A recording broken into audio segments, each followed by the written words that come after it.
अनंतकोटी ब्रह्मांड नायक श्री स्वामी समर्थ महाराज की जय। नमस्कार। श्री स्वामी शक्ती या चॅनलवर आपल्या सर्वांचे स्वागत आहे। आपल्या दिवसाची सुरुवात सकाळी आपण देवघरापासून करत असतो। सकाळी उठल्यानंतर आपलं आवरून झाल्यानंतर पहिला आपण देवघरामध्ये देवांची पूजा करतो, प्रार्थना करतो, त्याच्यानंतर दिवा अगरबत्ती करून नैवेद्य दाखवून घेतो। मग आपण दुसऱ्या कामाला हात लावत असतो। त्याचबरोबर संध्याकाळी देखील आपण तुळशीसमोर दिवा लावत असतो। तर तुम्ही दररोज जर देवांची पूजा करत असाल तर ते खूप चांगलंच आहे।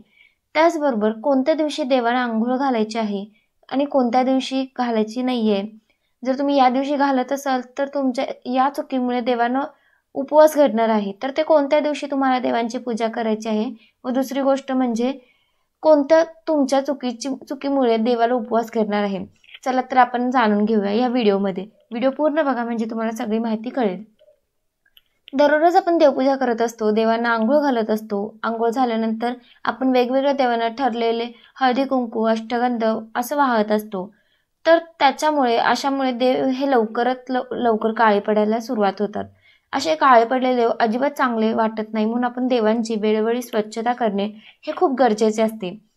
पण दररोज देखील तुम्ही देवाला स्वच्छ करू शकत नाही, कारण त्यांच्यामुळे देवांना उपवास घडत असतो। नेमकं कोणत्या दिवशी देवांना आंघोळ घालायची आणि कोणत्या दिवशी उपवास करणार आहे तर तो संपूर्ण पूजेचे फळ देखील मिळेल। आणि आठवड्यातून आपण एकदा का असेना आपण घर स्वच्छ करत असतो व दररोज साफ पण करत असतो। पण आठवड्यातून एकदा जे कामानिमित्त बाहेर असतात तर त्यांना आठवड्यातून एकदा वेळ मिळत असतो, तेव्हा ते पूर्ण घर स्वच्छ करून घेत असतात। पण लक्षात ठेवा, गुरुवारी आपण आपलं घर स्वच्छ करायचं नाहीये किंवा फरशी देखील पुसायची नाहीये। त्याचप्रमाणे आपण देवांनाही आंघोळ घालायची नाहीये। म्हणजे आपण देव नॉर्मल पाणी टाकून म्हणजे आपण जी नॉर्मल पूजा करतो त्याप्रमाणे आपण करू शकतो, पण या दिवशी देवांना अभिषेक करायचा आहे। कारण हा गुरुवार हा बृहस्पतींशी व संबंधित वार आहे, म्हणजे देवगुरु जे आहेत बृहस्पती यांच्या संबंधित वार आहे। आणि बृहस्पतीशी म्हटलं की तुमच्या पतीशी आणि तुमच्या मुलांच्या प्रगतीचा संबंध येतो, म्हणूनच तुम्ही गुरुवारी कोणत्याही प्रकारची साफसफाई करू नये। देवघराची सुद्धा तुम्ही या दिवशी साफसफाई करायची नाहीये, फक्त त्या दिवशी देवांना अभिषेक करायचा आहे, देवांना साफ करायचं नाहीये। तर आता देवांना आंघोळ घालायचे काय नियम आहेत, तर त्यातला पहिला नियम तो म्हणजे देवांना तुम्ही पहिल्या मोठ्या ताटामध्ये काढून घ्यायचे।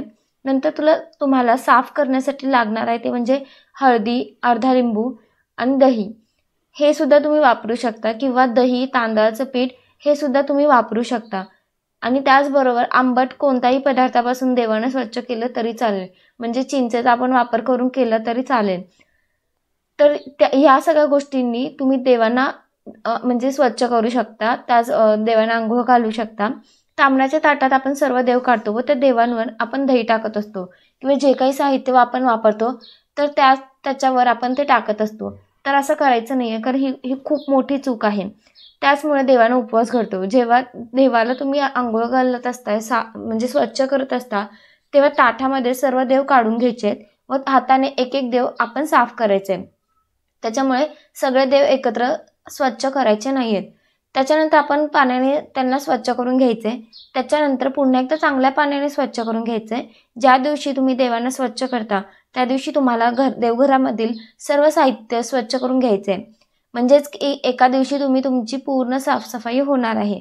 देवांना स्वच्छ करण्यासाठी 2 दिवस आहे, तो म्हणजे एकादशीच्या दिवशी, म्हणजे एकादशी दिवशी देवांना उपवास घडत नाही, त्या दिवशी देवांना सुद्धा उपवास असतो। महिन्यातून 2 वेळाच ते एकादशी येतात, त्याचमुळे एकादशी दिवशी तुम्हाला देवांना स्वच्छ करून घ्यायचं।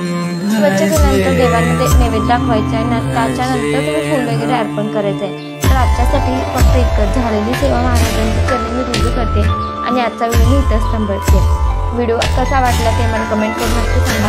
व्हिडिओ आवडला असेल तर चॅनलला सबस्क्राईब करा आणि व्हिडिओ जास्तीत जास्त शेअर